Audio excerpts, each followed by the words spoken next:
I guess welcome to my first YouTube video. My name is Ashley. I'm an avid reader. I read a lot when I was growing up, took a little bit of a break, got back into it around 2023, and I've read almost 300 books, I think, since I got into reading, and that's incredible. It's really awesome. But one of my goals for 2026 is branching out and reading more books that are out of my comfort zone. I read a lot of fantasy, young adult, romance, obviously variants of those genres, but those are the big broad spectrum genres that I usually read. And I really want to dabble into more things because I feel like I'm missing out. I also want to read more classic books and just, like I said, things that are a little bit more out of my comfort zone. That's the goal for this year. That being said, I do have a really interesting challenge that I'm trying to do for myself to kind of facilitate, to try to help facilitate like getting the new genres read and kind of diversify myself as a reader. So that being said, the challenge I'm going to be doing is I was born in 1996, so I actually just celebrated my 30th birthday not that long ago. And this is going to be like a challenge based off of 1996 reads to the present. The goals for this challenge is I can DNF. I am allowed to continue a series if it is part of the series because there are some series. The first book I'm going to be showing you is part of a series. I don't have like a set time frame, but I would like to finish like all of the books that are part of this prompt per month, which would be another YouTube video, and that would be really nice. And I have a baby. So it's not that easy to really read physical books and to sit down and get like a lot of reading done. Anyways, without further ado, let me kind of go over the books, I guess. So for 1996, I decided to do the top 10 because these are all books that I've never read before, and there are quite a few books that are really out of my comfort zone. So I just thought it would be a really good idea for the first challenge to really go all in and do 10 books. So on top of my own TBR of 8 books, I now have the 10 books for this challenge. Now I can acquire these books in any way. It can be library, it could be buying, it could be an ebook, it could be an audiobook. There really is no finite way to do this. So for some of them I own, some of them I already kind of cheated, and I got the library books for the first 3. And for the first 3, I will tell you as right now. You can find this list on, if you're really curious, this is 1996 to present books on Goodreads by most popularity. So this is going to be the most shelves, most ratings, yada, yada, yada. There you go. I think that's pretty much it for the challenge. Like I said, the first 3 I do have from the library. I did cheat and kind of got ahead of the game a little bit, kind of preparing for this challenge. But without further ado, let's get into it. So the first book I have is The Hitchhiker's Guide to the Galaxy by Douglas Adams. I don't know anything about these books, so I will read the backs, I guess, for you guys.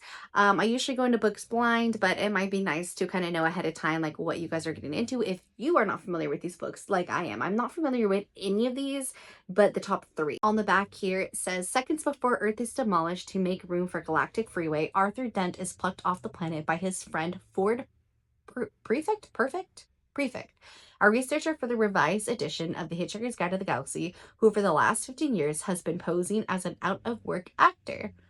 Together, this dynamic pair begin a journey through space, aided by a galaxy full of fellow travelers, Zaphoid Beelzebrox, the two-headed, three-armed ex-hippie and totally out-to-lunch president of the galaxy, Trillian, formerly Trisha McMillan. Zaphod's girlfriend, whom Arthur tried to pick up at a cocktail party once upon a time zone. Marvin, a paranoid, brilliant, and chronically depressed robot. And Vít Vujicic, a former graduate student obsessed with the disappearance of all the ballpoint pens he's bought over the years. Where are these pens? Why are we born? Why do we die? For all the answers, stick your thumb to the stars. I do know this is part of a series, so if I do end up liking it, I might dabble into it a little bit longer, but that is the first book. 631k shelving, 338k ratings on Goodreads. I think out of the first 3, I think this is the one I'm the most excited for. I know this is a really like well-beloved movie. I don't really know much about this one either. I barely know it's a movie just because I saw my brother-in-law watching it when I was over at his house once, but I don't know anything about the series other than it's based in a prison, or book, not series. Anything based on this book minus the fact that it's in a prison. And if you haven't guessed yet, number 9 is The Green Mile by Stephen King. This one has 721K shelving, and 362 ratings. It has a 4.49 on Goodreads. So anyways, let's read the synopsis for this one because I'm really curious. Set in the 1930s of the Cold Mountain Penitentiary's death row facility. The Green Mile is the riveting and tragic story of John Coffey, a giant preternaturally gentle inmate condemned to death for the rape and murder of twin 9-year-old girls. It is a story narrated years later by Paul Edgecombe, the ward superintendent, compelled to help every prisoner spend his last days peacefully and every man walk the Green Mile to execution with his humanity intact. Edgecombe has sent 78 inmates to their date with old Sparky, but he's never encountered one like Coffey, a man who wants to die yet has the power to heal. And in this place of ultimate retribution, Edgecombe discovers the terrible truth about Coffey's gift, a truth that challenges his best cherished beliefs and ours. Originally published in 1996 in 6 self-contained monthly installments. Oh, that's interesting. I lost myself, sorry.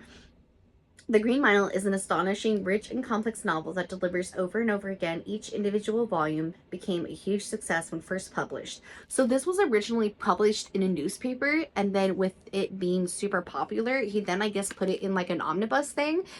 That's really interesting, really cool. I am so excited to read this. I think it's going to be a really emotional read. I know the movie is pretty graphic, so I don't know what the trigger warnings for this one are, but I am really excited to get into this one as well. Number 8, I think, is the most intimidating one on this list. I have no idea what the heck this book's about. It intimidates me just by the cover alone because it does not look like something that I would ever pick up. Like, if I saw this book on the shelf, I would definitely not read it, and I definitely would not pick it up because it's just like, you know. So this book is going to be Divine Secrets of the Yaya Sisterhood by Rebecca Wells, I think. Yeah, Rebecca Wells.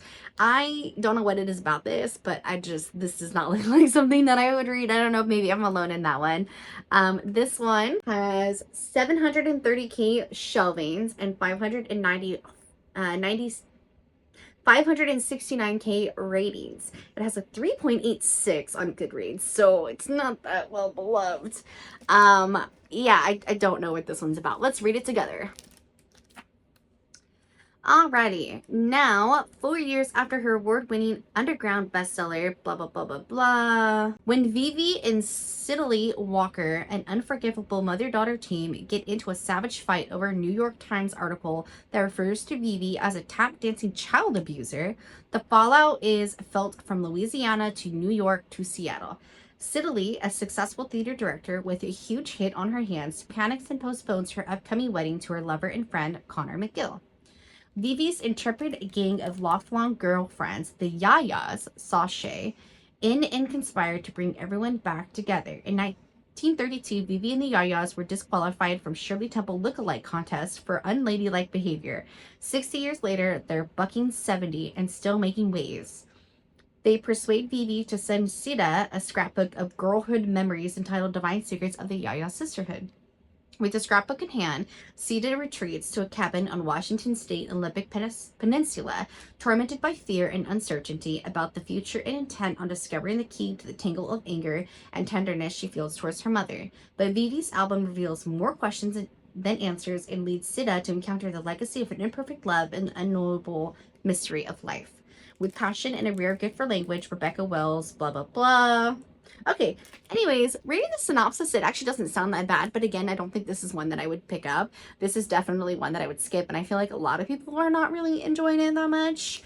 Yeah, there is number 8. Now again, like I said, you guys are more than welcome to find this list. It's really not that hard. It's whatever year you're looking for to present most popular books. And I found this list on Goodreads just because it seemed like the most consistent and it had like the ratings right there so I could kind of see like how popular it was with the average rating. I know Goodreads is obviously not like the best reading tracker out there, but this was the best list that I ended up finding, and it has all the years and they're really easy to find.